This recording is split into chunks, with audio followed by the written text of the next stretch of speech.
Hey, Michael again for To the Top Tutoring, and it's time for another edition of Things I Know Now That I Wish I Knew Before. The topic today is one that I would say is frequently neglected, or at the very least not often considered.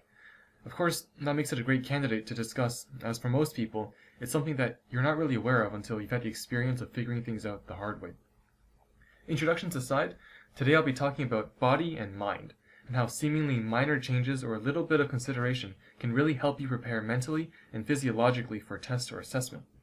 Once you have your study habits down, as I explained in the previous video, I'll be going through how to set yourself up to do the best that you can with the resources you have. Keep in mind as we go through these videos that although I go through this advice with school assessments in mind, these are skills and tips that can be applied throughout all aspects of life. Presentations and speeches, maybe a piano recital or a musical performance, and to some extent, even sporting events and big games. So, on the day of your assessment, the last thing you want to do is cram. We all know the feeling too well of seeing friends and classmates frantically looking through notes and books and asking each other to test me, test me. This is something you want to avoid as much as possible. Why is that? Well, first of all, on the day of a test, you should already be as prepared as you need to be. If you're not, well, you should aim to on the next chance you get. Ideally, you've been reviewing your notes on a regular basis as the course material is being taught, but let's not kid ourselves. Who really does that? Realistically, studying for the test 1 or 2 nights before it's written is infinitely more helpful than any cramming you might do on the day of. In fact, cramming can actually be detrimental to your performance. You get yourself nervous, and you jumble up the long-term memory with this frantic short-term crash course studying. The only time I would even recommend this is if you literally know next to nothing about what you're being tested on. But if you're in that situation, you've already dug your own grave. Along with studying and preparing several nights beforehand, it's also important not to pull all-nighters or sleep at unreasonable hours the night before. Again, the extra hours of sleep from getting full night's sleep out-benefit the studying you would be doing at 4 in the morning. Or at least, that's what I've heard.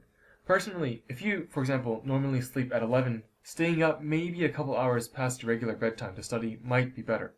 Just keep in mind that that's not necessarily justification to stay up too late. That extra knowledge is no good if your brain is too tired to process and use it the next day. One more thing that I think it's really great mileage is developing good habits and getting comfortable with going through tests and assessments. And what exactly do I mean by that? Something that has helped me immensely over the years is the use of consistency and familiarity in study habits and test-taking habits to do better on assessments. I'll give you some examples.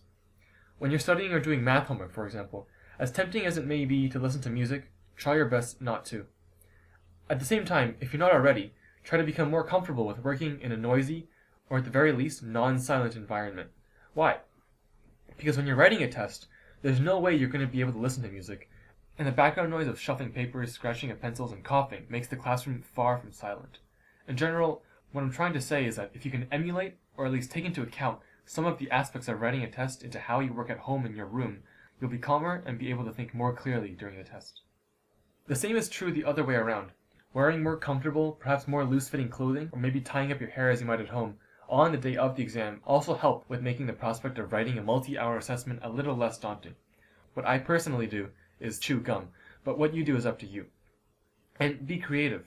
Maybe you have a certain pencil or pen you like to use, and maybe there's a certain way you sit when you're concentrating. And one final tidbit. There's a TED Talk by Amy Cuddy, the link is in the description, that talks about how your body language can dictate how you act and how you feel, that I think has a lot of relevance to this topic.